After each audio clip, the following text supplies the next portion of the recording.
Hey, it's Nick from The Contrast. I had the opportunity to interview Chris, the barbering biker, and I thought you might like to enjoy this. So it's a podcast, but there is also a shorter version that includes video on my channel. So I hope you enjoy this, and I'll see you in the next one. I'm on my way to Old Pacific Highway to record some motorbikes there, and I'm passing by Chris, and Chris is amazing. She's somebody who creates and organises and makes things, you can tell, big things. We've been trying to have some sort of chat for ages, like years. Years. Feels like years. Ever since I ran into you on the plane, like oh, I know, that plane to Perth. Having not met each other in person, like just on social media, and then I spotted you walking in the plane. I go, Nick, you went, Chris? And we had a good chat for a couple of hours. What were you doing back then? Oh, well, I had two things going on. My background's theatre, so my degree's in theatre production and things like that. So, which is a hard, the entertainment industry is stuffed. But I was managing some theatre venues, and I gave all that away to get a bit of a 9 to 5 Monday to Friday, because I wanted my weekends back. Yeah, understood. So I could write and produce my own shows. We need to. Every now and then I'm going to jump up and just make sure the light goes on. We'll do it at the same time, like a wave. So I'd written and produced a couple of shows, and I was touring one of my shows in Perth. So I had a 10-day tour in Western Australia. So this is before or after you moved to the 9 to 5? This was during the 9 to 5, because there's not enough money in entertainment to pay the bills. I mean, if I paid for every role I did, I was booker, agent, publicist, producer, writer, dog's body, herder of cats, roadie, manager. So if every one of those roles needed to be paid, I wouldn't make any money. So I did everything to try and get things on tour, and it took a while, and I was just kicking goals with my shows. I had 4 shows on tour that I'd written and produced, which was all weekend stuff. I was busy, there's no doubt. But I'm a 24/7, I'm a workaholic. Yeah. I work all the time, so I never... But then COVID hit and I lost everything. All the tours were canned, there was no light at the end of the tunnel. And I was riding motorbikes and customising them, but it wasn't a big part of my life. So I then just diverted my OCD focus on motorbikes and started creating. I had the Indian then, but it wasn't quite as crazy as this. And then I just go ballistic. There's no half measures with me. I'm all or nothing. I'm in, I'm out. I'm full speed or stop. There's no middle ground with me. So when I lost everything, let's do the Mexican way. When I lost everything, it was the focus just zoomed on this, and I spent COVID creating this story. And I had to pick up the tools again because I'm an old hairdresser. That was a master move, that one. It made so much sense. After 30 years, I got a gig in aged care, and I went, oh shit. I was like Edward Scissorhands, Sweeney Todd, rolled up in one. And I go, I'm still good at this. How can I join up a skill that I have with my love for adventure and motorbike riding and do some good deeds? The Barbering biker was born. It's excellent. Can't believe no one's thought of it. It's such a seed that leads to so many things. I know. Well, there's the men's shed now has opened up, which is a perfect audience for me, going to men's sheds. They're all about, men's mental health, and it is a bit of a buzz. So COVID gave me the chance to really hone in on discover the idea, bespoke the bike a bit more, and I needed a trailer if I was doing some long distance stuff, and Billy the Kid, I found that. I did start to build a teardrop with a mate of mine, but it was too big and heavy. I saw the videos for that. Yes. That was, it was an incredible build, but it just seemed like such a big, heavy thing. I sort of knew the week we started that it was going to be too big, but he was gracious enough to give it a crack, and he wanted to maybe create a prototype, so it was an experiment, and I was happy to give it a crack. And I ended up selling it to a guy that I think drove a car like yours. So I said, perfect for a car, too big for a bike. And then I found Billy the Kid. It would have been brilliant just pulling up and I love it. and just turning up in a place and just getting into the trailer and going to sleep. Yeah, that was the idea, wonderful. that I could have a bed and everything. But this carries my camp and tent. Not that I'm yet to do a lot, because I'm still working my 9 to, so I'm still earning a wage. So while I can afford to buy a cheap motel, I'm going to do it. It's pretty The day luxurious. will come where I might be a bit skint on money, so I might have to camp. Look, I hope not. The whole camping thing, because you haven't got the money for hotels, is... That's it. I But don't I'd know. like to think that this does become my profession, and that I can get... I do get a few odd paid gigs now, and I work really hard for them. I always over-deliver. Again, it's part of my OCD character. I'm just so over the top with everything. There's no half measures. So I'm working on all of that, you know, and I'm getting a few bookings, but my goal, I'm doing America. Well, with Damien, we're both doing it for 3 months next year, touring, zigzagging across. And I know you've done America, so I need to pick your brains about it. I haven't done anything like what you guys planned. It's, but when I come back, I'm really hoping then to hoe into really sort of focusing on the YouTube thing. Like, I've held back a bit. I'm random with YouTube. Like, I know consistency and regular posts is the way to go to build your audience. I just haven't got time to create content for 2 drops a week. I don't know how they do it. But when I come back, if I can't get the TV idea that I've been trying to pitch it, and I've held back because I'm hoping that might, but you know, that's a hard nut to crack. So I figure I'll come back and I'll focus more on trying to be a more consistent YouTuber and trying to go through the doors that way.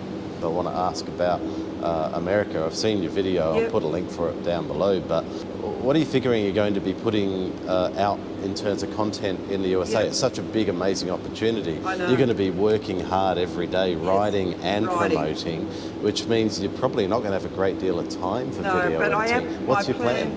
My plan is to video every single day. So some days are just riding the destination. Some days they're appearances that I'm negotiating now for bookings at Indian dealerships and Sturgis. But we've got some family downtime in places where I can catch up. So I can put aside a day and a night. And as we know, editing takes forever. But I've got to come up with a formula which I've worked on, which is I'm hoping for a 10-minute episode every day that won't go out while I'm there, because you know you need good Wi-Fi. But I will be, obviously the hard drives will be there. I'll be filing a day's footage every day, and I want to have a day's footage, and it'll be a combination of riding, makeovers, barbering appearances, and people. I like talking to people. I'm a little bit roads, and I'm not technical, so I can't talk about the engine shit that people like to talk about. My niche is people and community. That's where I like to find the stories and the characters and the towns, because you can't write that shit. It's true, and there's a million amazing stories out there. Yeah, there is. Well, that's what I hope to do, and because the bike is such a showstopper, people just gravitate towards the bike and me, and conversations are started. Now, if I can pull out a makeover out of that, a random makeover. I mean, who doesn't love a before and after? That's true. I mean, we love it, don't we? We just love to see someone looking like scraggy.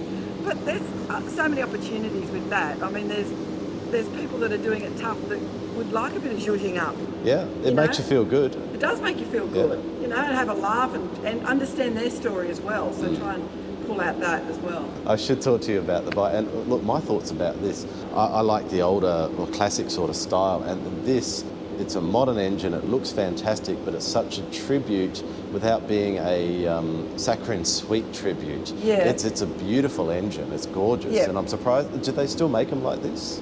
I don't think so. That's amazing They've moved away from the very old school, traditional looking Indian, and that's what I loved about Indian. That's why I left the Harley world, and I just like the look of that old school vintage.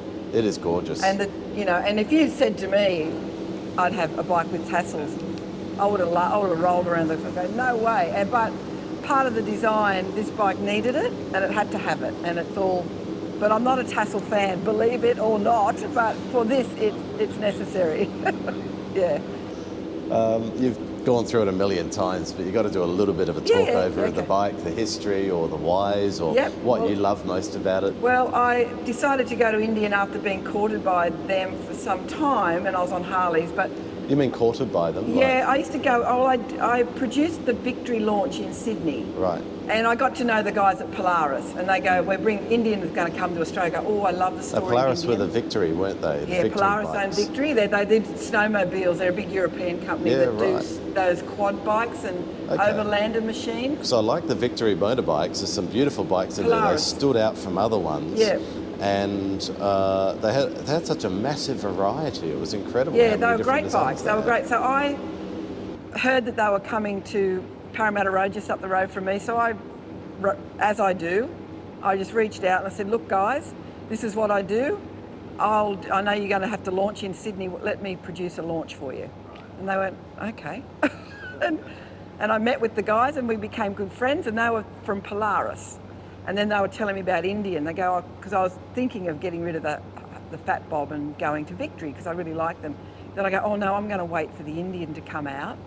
And for about months, they just had the twin engine on a plinth because it took a while to get here. And I used to go in and they go, come on, Chris. I go, well, when they come, I'll do it, but there's some caveats here. I've got a saddle on the back of my bike. That's got to go on. And I've got this design in my head and you're going to have to help me make it because I need the bike in parts to get it wrapped. So they go, yeah, whatever. They were fantastic. And I bought the only bike that was going to cut the design I had in my head was the Vintage Chief. This is the 2016 model Vintage Chief, 1800cc, 1100 motor, 111 cubic inch thing. I don't understand all that shit, but so I rode it around till I got the 800Ks, got the first service. I said, don't pull it apart. It's now going to this people, one day wraps. They got the design, they're going to wrap it. You guys pick it up, pull it back together. There's a saddle you got to put on, fringing, blah, blah, blah. And we went on and on and on. And that's sort of how it started. So it's a vinyl wrap. I couldn't get anyone to spray paint it the way I wanted it. Right. That would have been a hard job to spray paint, I imagine. Oh, I think so. And a hard job to wrap it. When the guys did it, they go, my God, had we known, might have quoted you double. It's incredible how well it stood up from 2016 and the sort of miles you do. And I'm going to turn to the camera here and say that Chris is legit. She's not someone who rides down to the cafe in a couple of shops and puts on a couple of shows. No. We're talking interstate rides. We're talking someone who can absolutely just outride a lot of people out there. I've seen her with a trailer zipping past me, handling hills like nothing else. Chris is legit. She rides. Yes, because I have been accused of, I get towed around in a van that's trailering all this stuff, and a bunch of my entourage set everything up, and I sit there and take pictures in front of it. Then I get back in the van and manicure my nails. I can imagine people would see some of the show and think that. Yeah, they go, that's not real, that's fake, she's got a van. Anyway, I don't. I do it all myself. There's no point justifying things to people who don't believe. You just leave it. No. Oh, I've had my fair share of trolls. I'm a show pony old mole. Oh, no shit, Sherlock. It's going to attract people, I know. I say to people, before you judge me, understand the story and what I do. Just try to understand why. And if I kept the bike the same, trying to do what I want to do, it wouldn't work. Yeah. It's got to be over the top. I'm over the top. That's got to be over the top. It's not for the purists, and I say that up front. It is overcooked. It is over the top. But there's a story and there's a reason. And just all I say is just take a minute to understand what I'm about, and what the things that I do. I'm gonna take it back. What got you into riding? How did you start? Well, my first husband, I've only had one, so my only husband, but we've been apart for many years. Yeah. He was a motorbike rider, and I really didn't like being on the pillion. I just didn't feel like I had control, and he was very encouraging. I don't know how people pillion, frankly. No. Oh my God. Well, I do feel good. Damien's got the Indian Challenger, and he's a very good rider, and I feel safe on that. Because when I broke my wrist this year, I had pillion life for a good 6 months, and it was interesting. But I was fine then, but back in the day, I just felt out of control. And so my husband was, he said, get your license. So I did. I got a little Suzuki 250, then I got a Virago 250 and did the courses and the weekend license. And then each one of those bikes just fell to bits at the right time. And then I just started on a sporty, and then just like everyone, I kept getting bigger and bigger. And I got too big there in Harleys. It was a big deluxe I was on, and I hated it because I just felt it was too old manish for me. So I came back to the Dyna range and got on a Fat Bob, which was an aggressive little beast, not fast and aggressive. And but then the Indians come. The thing with Indian is, what's good about Harley, they do have the, you know, from the sporty, the Dyna range, which is a bit lighter, even though the engine's the same to the big Tourers, where Indian go from a Scout, 1200 Scout, to the big ones. There's nothing sort of in between. So I jumped back up into big land, but it was a creative pursuit for me. So I was on a different mindset, so I just dealt with it. It's not my favourite Indian, the vintage. It's got a slightly longer rake. It's about a 4-degree longer rake. So the turning circle is shit, and get me on a country road where the gravel goes away, and I've missed a turn, and I've got to chuck a Yui. I'm hopeless. I'm crab walking backwards and forwards. They bought out all Indians now have got the shorter rake, but the chiefs in the day were a longer rake, and the chieftains were the 4-degree shorter rake. So I test rode a chieftain, and with the fairing and everything, beautiful, beautiful. And the Springfield, my favourite. I threw them around like a BMX, but none of those bikes were going to be this character. So I had to, you know, it's like women, we will suffer for fashion. Yeah. Oh, no, I know what you mean. There's plenty of things where there's plenty of things where you do something that's not the best because you want something out of it. Yeah, yeah. So it's not my favourite. I mean, it's beautiful, don't get me wrong. On the highways, it's gorgeous. It's a lounge chair. Yep. And it rides beautiful. But if I had my time again, or if I ever have to go do it again, it'll be, well, they're all the shorter rake now, so they're just an easier ride. I did get that video. There's a guy from America that, you know, to do a tight turn. The fireman guy or something? Jerry. Anyway, I've watched the video. He's incredible. And, you know, they turn on a hairpin on these big tourers. And there's these little women doing it because they're trained. It's so possible, and it's clearly. where you look where you want to go. Yep. Now, I've done it in this car park and on netball courts, and I've done it. Yeah.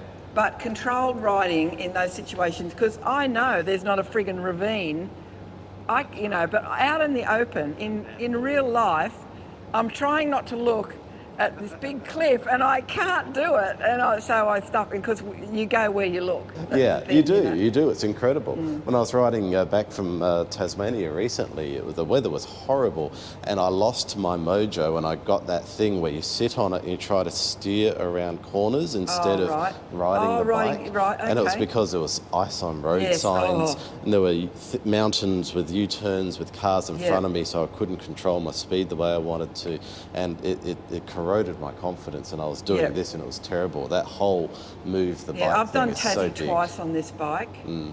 I did it the first time. I said I loved it, but I'll never do Tassie again on this bike. It's not the right bike for Tassie, but I did it again on this bike because the opportunity arose.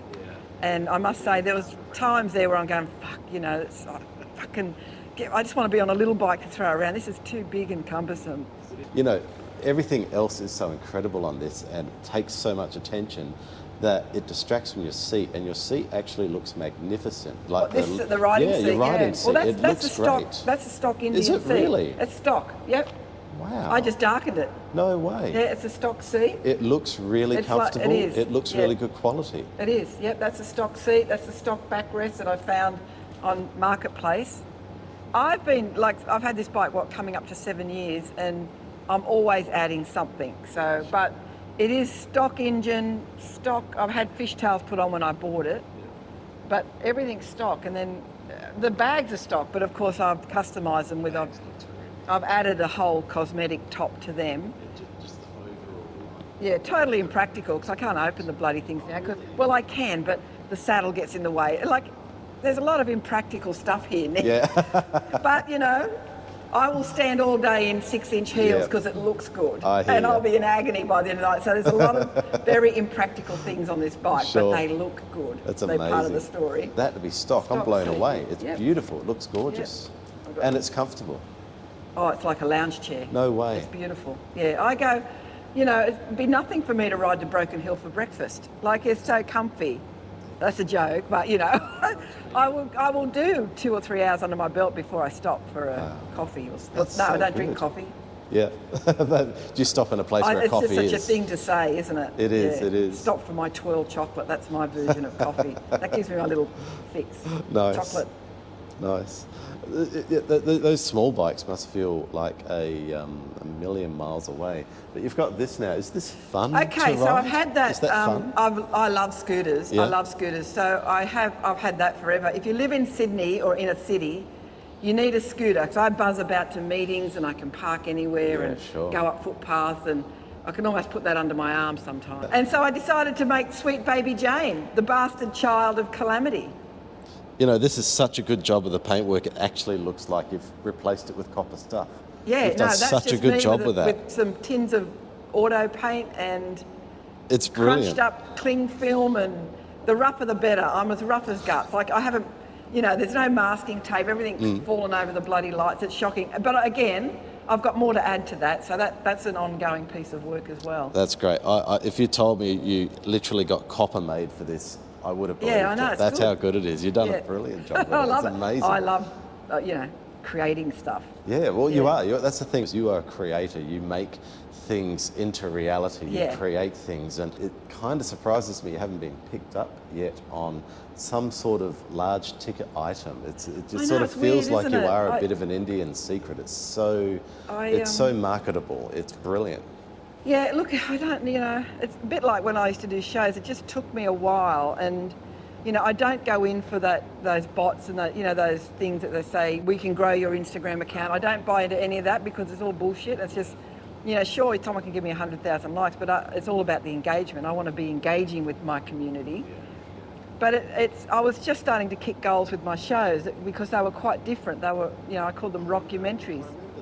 Yeah, so I wrote the script. I researched and studied the rock icon from birth to death, or if they're alive, and I wrote their life story. I put a band together.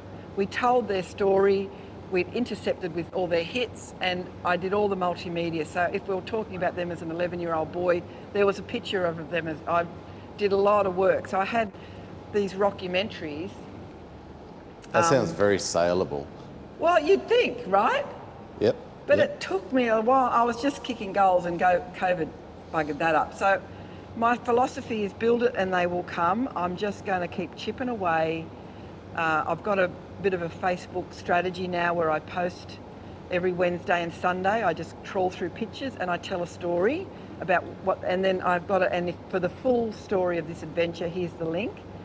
So it doesn't get accepted on some pages. You can't add links because of their rules, but some do. And so I'm just repurposing all the videos and adventures I've had with a new story and a picture that I post on all the relevant groups around. And I'm getting lots of friend requests, but I'm not taking them because I don't want more. I don't want friends because I was hacked this year and I lost everything. So I want to keep my personal the only reason I have a personal Facebook page is to create the Barbering biker page, because you need that. So sorry guys, I'm not. If I don't know you, you're not on my. But go to. I don't post much on there. It's all happening with the Barbering biker page anyway. That's what it's about. So, yeah, Nick, I'd like to think it's going to get. I think I've got something unique. I think I've got something that's really relevant and good, particularly in the times that we've had. I'm a 63-year-old grandmother on half a ton of machinery, travelling to remote areas in Australia, doing good deeds and bringing the community together. I'm all about community health. No one talks about community health. It's all about, and it's important that they do talk about the individuals, but I think bringing the community together and realising the support you have within communities. We are a community beast, and we need communities, and that's what will keep us healthy and in good frame of mind if you know you've got a community of support around you.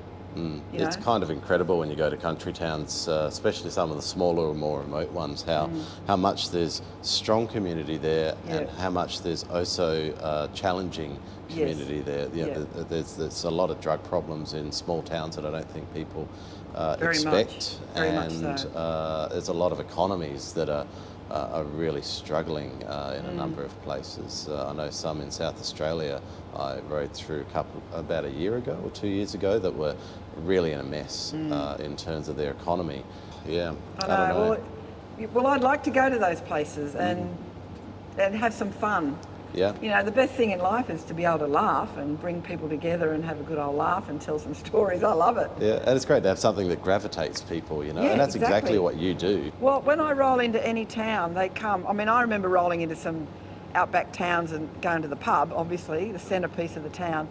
And it'll often be a bike stop for a lot of people, and that, you know, all these big burly blokes would be looking, and they're looking at, and I'm thinking of, please don't drop the bike while I'm trying to park it.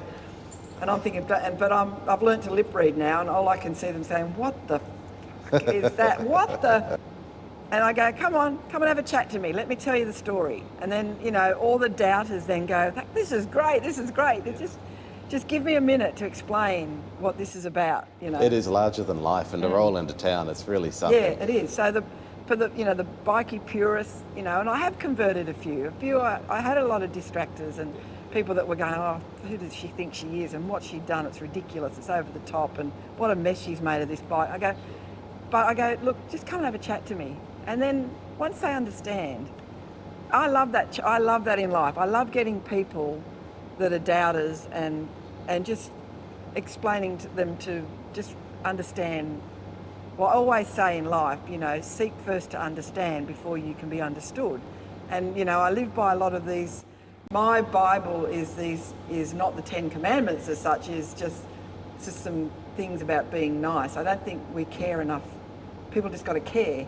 Yeah. And understand where people are coming from, you know. Being nice is a lubrication in society, you know, and it sounds flippant to say it like that, but the reality is that there's always depth in people, and that's how we sort of create those connections. You've got to be nice. It's how you start. It's how you make things connect. Just got to be nice and care, and just take the time to understand where someone's come from before you start judging. Oh, you know. Well, you learn that lesson a million times in life. You see somebody, you're a jerk, or someone in a shop was just not friendly like they should have been. Then you find out that there's some really difficult thing they're going through, and you know, you're not handing out cheap smiles, and maybe you could just take some time to understand that. Take long, but it's so easy just to judge and go on first impressions, and the fact that you say that you've taken some doubters, have taken the first impression, you hold on to that first impression, like you become attached to it, that you've converted people from that. It's not easy. And it's so satisfying for me to be able to do that and to bring people around and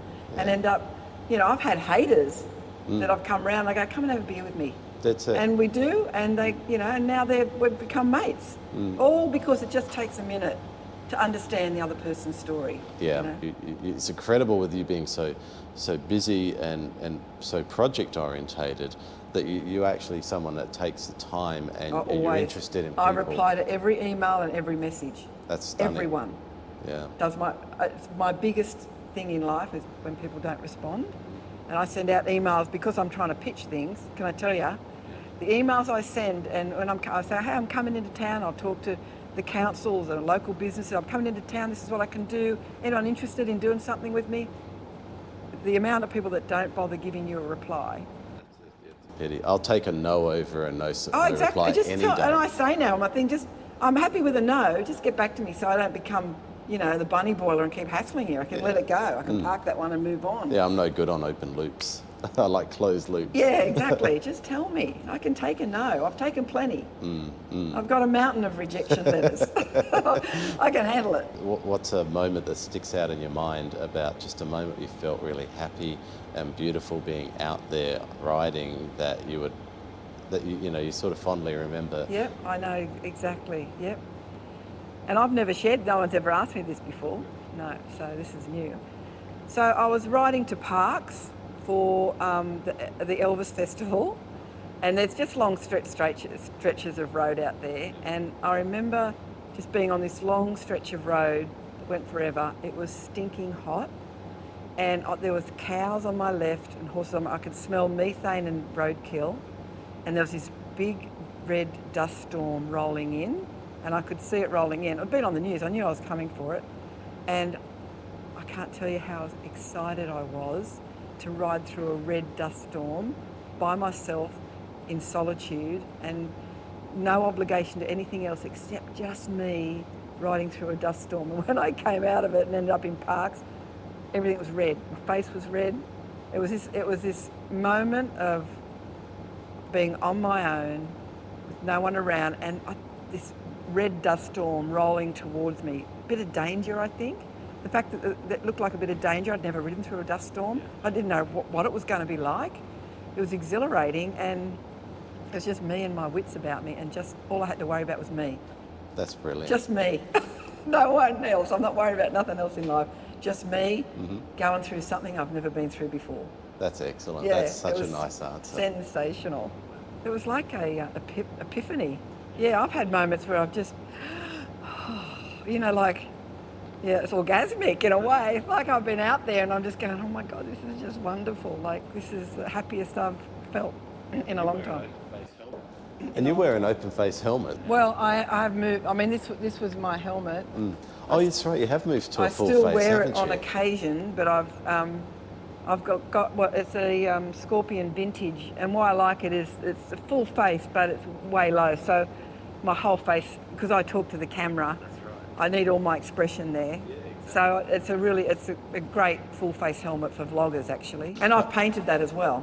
Yeah, I've done it like that. I saw the video of you I did a painting video that on it, one. yeah. And again, it looks like, oh, come on, how are you going to make this look good? And it looks great. It's fabulous, and I've already started sticking cow skulls on it and making it ridiculous. Much to Damien's disgust. He's a purist. Yeah. Well, I've noticed his bike is a very clean lines. Very clean. He keeps minimalistic. it really tidy. You know, spot on, pure.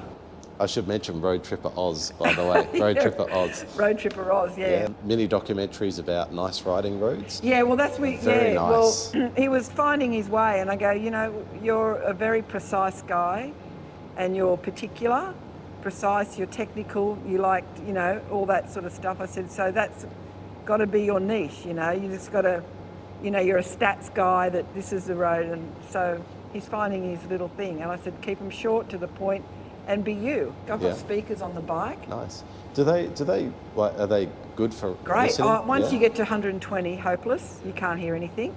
But certainly, if I'm just cruising under 100 or around 100, I can put on the music and have a listen. I don't ever play anything if I'm on technical rides, if it's twisties and that. Need all 100% focus. But if there's fairly out in the country where there's just long bit of nothing, sometimes I'll put on a good playlist and just move along. I don't like noise in the ears. I don't like music in helmets. So I've got all that. I've got a comm system on my other helmet, and when I'm with Damien, we can chat about things. It's always handy when you're in cities to go, you're going to have to take a left here, like, because you need to know what you're doing. But I've got the speakers on there. You know, I did have a navigator thing. That's wore itself out, so I just use the phone now for any navigation. I've noticed you wear gloves that have the fingers cut out. Oh no, they're gloves, but I cut these two fingers out myself. Yeah, and I you do that so you can touch everything I get.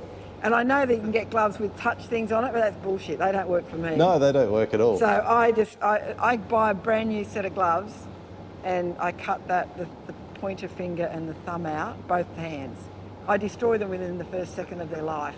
But you modify everything. I don't think anything is stock standard in your life. So then I've got my fingers free the whole time. I need cameras, phones. You need to have these fingers, intercom. I just can't do it with gloves. Damien can. Really? He does everything with his gloves on.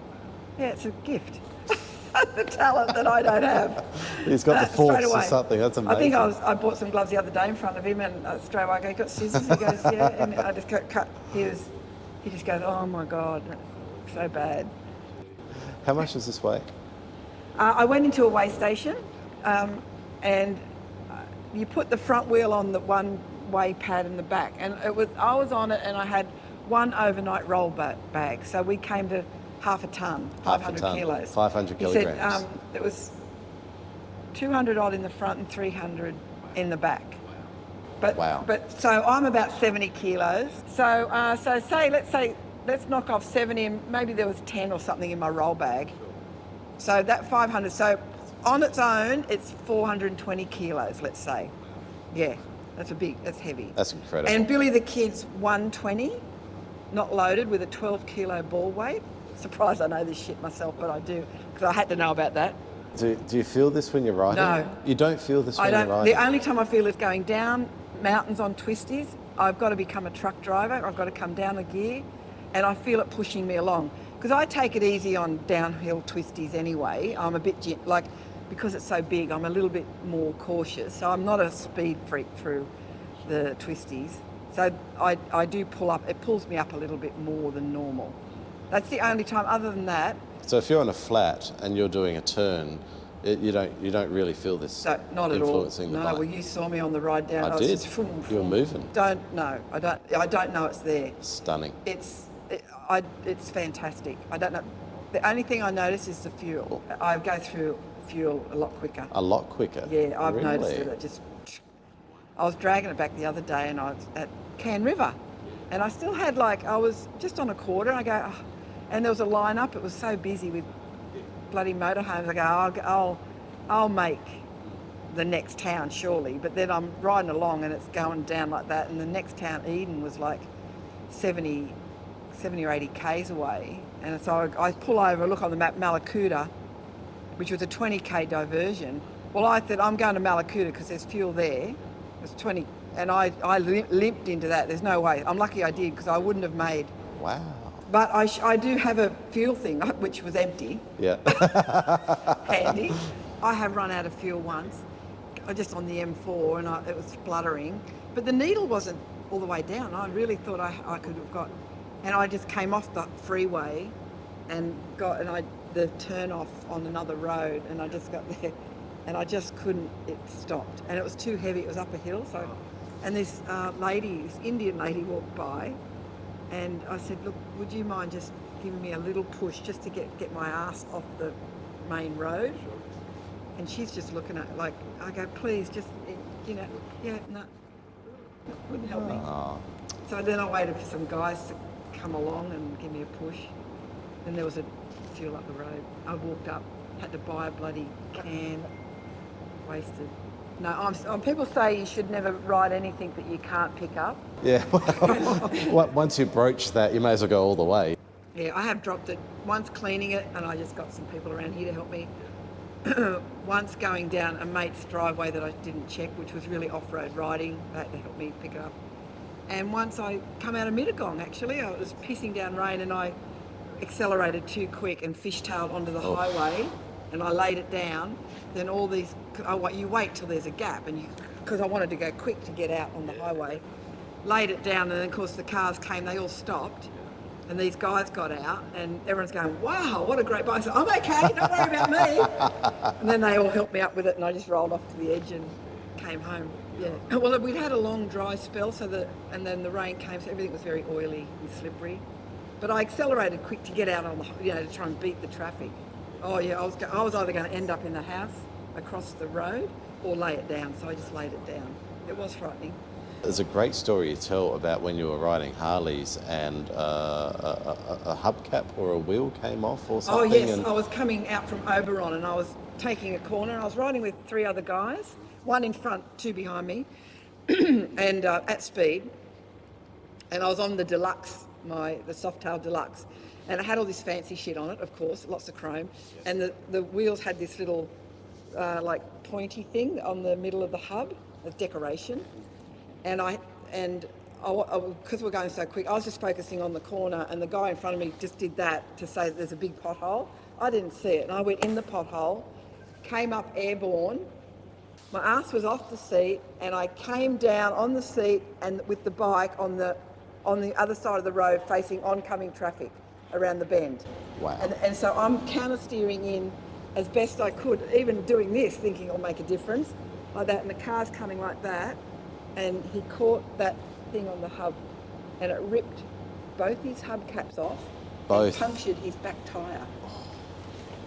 And That's so we stunning. pulled up, and the 2 guys behind me pulled up, and that one turned around to see if the guy was all right, and he goes, who was that bloke on the wrong side of the road? And they go, oh, we don't know. And then we pulled over, and because the adrenaline's going in me, I'm going, oh, he'll be okay, what can I do? Let's go. And over on getting to Katoomba, where we stopped at the lights, and then I broke down in tears. Yeah, because sure. the adrenaline kicked in so much. It was like, right, let's go. I don't think we can do it. I was like that. It's powerful. It's amazing. And then I had time coming into Katoomba, so I've been on the road for a good 45 minutes, and I'm starting to realise just how close I came to a complete wipeout. Burst into tears, and I said to the guys, because my mum and dad live up there, I said, I'm going to mum and dad's for a few hours just to calm down. You guys go. The guys behind me were white. Oh, I'm They sure. saw it happen, and they go, we don't even know how you managed to keep that bike upright. Horrifying. That's probably the. But I've had some shit. I've hit black ice coming into Aspen on a Springfield and never having. I knew not to brake because I knew that would flip me out, and that with a mountain ravine and no guards and hitting. And I was on a Indian Springfield, and I just knew just to roll with it, and I'd bobsled what felt like kilometres, but it was only like 5 metres, I reckon. But I just bobsled on this bike till I could feel the grip, and then I pulled up, and holy shit, that was scary. I've had some moments, but I've hit kangaroos. Yeah, smashed in the front guard. Kangaroo went down a cliff. I managed to not. I'm still around to tell the stories. I've had some close calls. Yeah, amazing. but I've managed to keep the bike upright the whole time. Do you think counter steering saved your life in that situation? 100%. Yeah.